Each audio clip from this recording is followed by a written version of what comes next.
Let me ask you a strange question.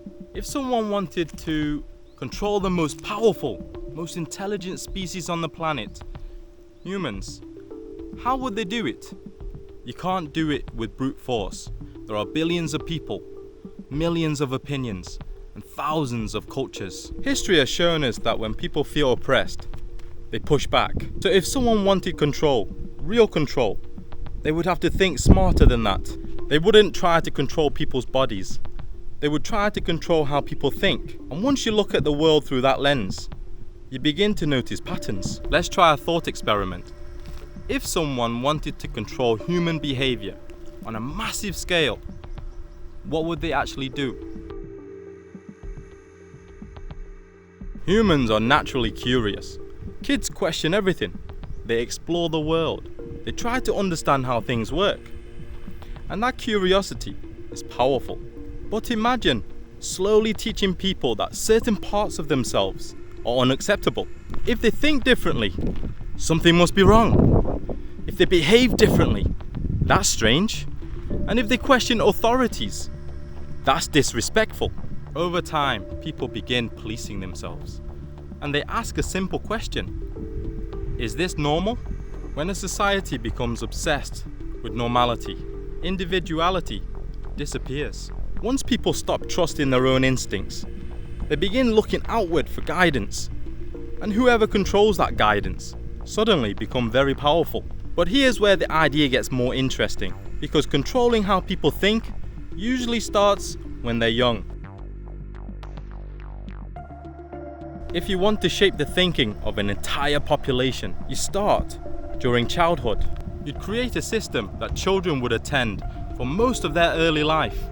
And in that system, you would carefully decide what information they focus on. Not necessarily lies, just a very specific version of reality. Some ideas emphasized, some ideas rarely mentioned. And the same information is repeated again and again and again, because repetition is very powerful. Tell people something often enough. Eventually, it begins to feel like common sense. After a while, people stop questioning it, not because they can't think, but because the framework for understanding the world has already been built. Now imagine someone inside the system starts asking uncomfortable questions. Questions that challenge the accepted ideas. You wouldn't try to stop them with force. That would be too obvious. Instead, you would make questioning the system socially uncomfortable. People who challenge popular ideas might get laughed at, ignored, or labelled as strange, extreme, or even dangerous. And once that happens, everyone else begins to notice. People quickly learn something very important. It's easier to stay quiet. And when people start censoring themselves, the system starts to run on autopilot. And that's another powerful tool. Fear. When people feel safe, they can think clearly. When people feel afraid, they begin to look for protection. So imagine constantly feeding a society a steady stream of danger, crime, violence, disaster, conflict. These things are real.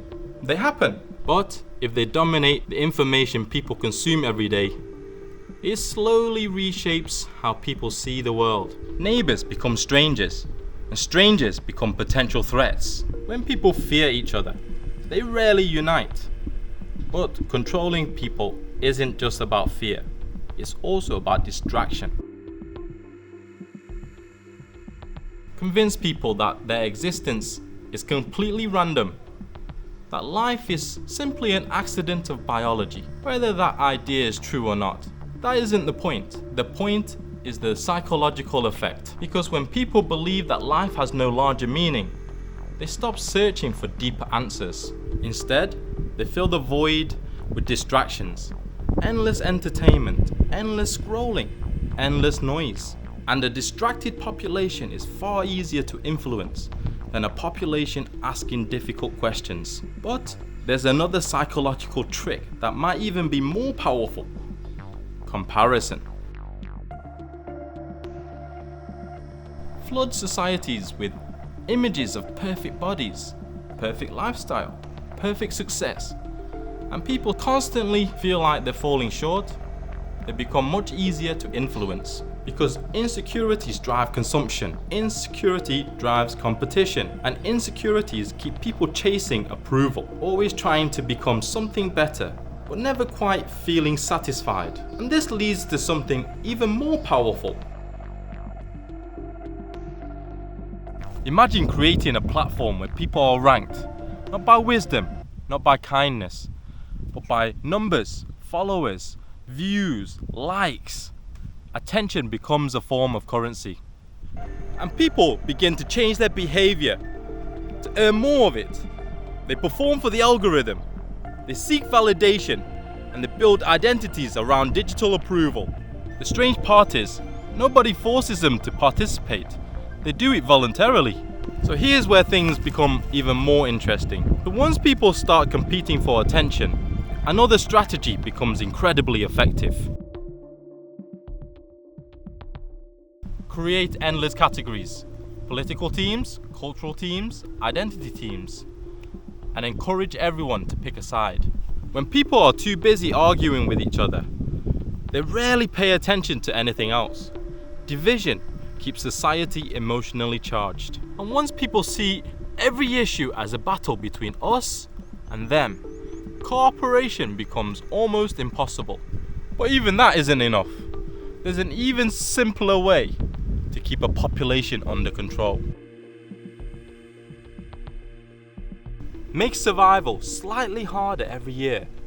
Homes become more expensive, food becomes more expensive, energy becomes more expensive. Not suddenly, gradually. Just enough that people keep working harder and longer. Now add taxes, bills, debts, responsibilities. Soon, people spend the majority of their time just maintaining their life.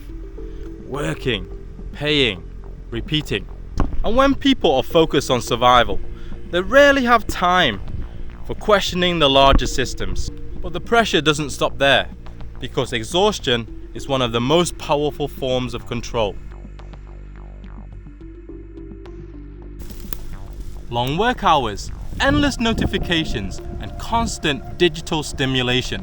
When people are mentally exhausted, constantly distracted, deep reflections become rare. Most people are simply trying to get through the day, pay the bills, handle responsibilities, and keep up with life. And when life becomes a constant race, stepping back to question the system becomes a luxury. The most powerful system isn't one where people feel controlled. It's the one where people believe they are completely independent. If someone believes they are totally free, they rarely stop to ask who designed the environment they're living in. They simply operate within it, and the system quietly keeps running in the background.